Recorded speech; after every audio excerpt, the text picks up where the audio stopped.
Ayan, magandang araw sa ating lahat mga kaludi. So mayroon na po kung kunting isi-share sa atin sa personal na account at sa mga mayroong page, no? So kanina umaga, nagtataka ako mga kaludi, bakit hindi ko na nabuksan ang aking personal na account dahil nais po akong mag-upload, no? Sa Merisol ko. Dahil ito po ay na-monetize na nang hindi pa po mag-isang buwan pa ngayong June 14. Na-invite na po sa 3-in-1 tolls. Ngayon mga kaludi, maya-maya may lumabas po sa notification. Pala, pinadlock ni Boss Mita ang aking account. Dahil nga, siguro mayroong mag-a-attend, no? Kaya aware kayo dyan, mga kalodi, at huwag kayong basa-basa matataranta kung bakit ang inyong account ay hindi niyo na mabuksan.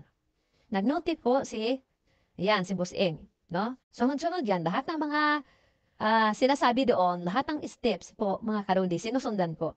Dahil, para makuha natin ang dahilan at maging maayos po. Okay na, sa madaling salita, naayos na po ang aking personal na account. So, pagkatapos yan makalodi, siyempre ay maglalagin ka at yung mga password, Gmail number, kailangan mo talaga isulat kung ikaw ba talaga ang may-ari. Pagkatapos yan makalodi, na-restore na ang aking personal na account. Nung hinahanap ko na po ang aking page, dahil mag-upload na naman tayo, dahil mayroon po tayong mga nakatambak na mga i-upload or mga video mataron, hindi ko na nakita. Sabi ko, anong nangyayari? So, hindi ako kabado kasi wala ka namang ginawang labag kay Dosmita. Ang ginawa ko, tinawagan ko si Ma'am Elsa. Sabi ko, pakisearch mo yung aking Indesol. Kasi nagtataka ko, kanina mayroon pa akong mini-message mga kalodi before na na-restore ko ang aking account, hindi po talaga makapasok. Pati ang messenger ko, nagkaroon ng problema. So, dahil kailangan na matuto ka, so nag-search po ako sa YT kung paano ma-restore ang aking page. So mga kalodi, ituturo ko sa inyo kung paano ko ginawa at ito ay nabalik sa tama. Kaya kung kayo, huwag kayong basta-basta na mag-delete or kung ano-ano kung wala namang dilabag ang inyong mga video. Kasi kung mayroon namang earnings yan, kung ikaw ay na-monetize, sayang din yan, nakakaroon ka ng problema sa account mo lang, tapos dinilit mo yung mga video mo, sayang din yon, di ba? Kaya, ang gagawin nyo, maging kalma lang kayo, kasi malaki at maliit talaga, mangyayari yan at mangyayari talaga yan sa atin, na kailangan talaga isisipti ng Busmita ang ating account. Yun na po mga kaludi, panuulin po ito ng buo. So ito na, ipakita ko na sa inyo kung paano ko ginawa.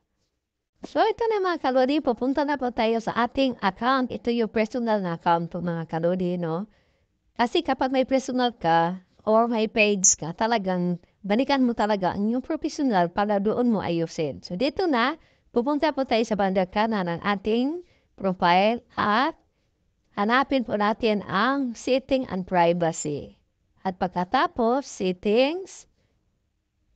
Pagkatapos ng settings, mga kalodi, so hanapin po natin ang page, no?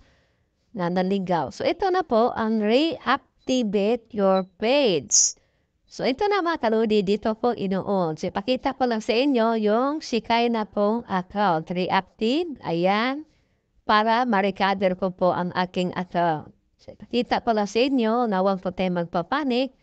Gawa lang tayo ng paraan. So, ito na po, lumabas na po ang aking ibang page, no mga kalodi. So, yun lang po. Sana po ay nasundan. Huwag tayo magpanik, relax lang para maging maayos ang lahat. Ayan, thank you for watching.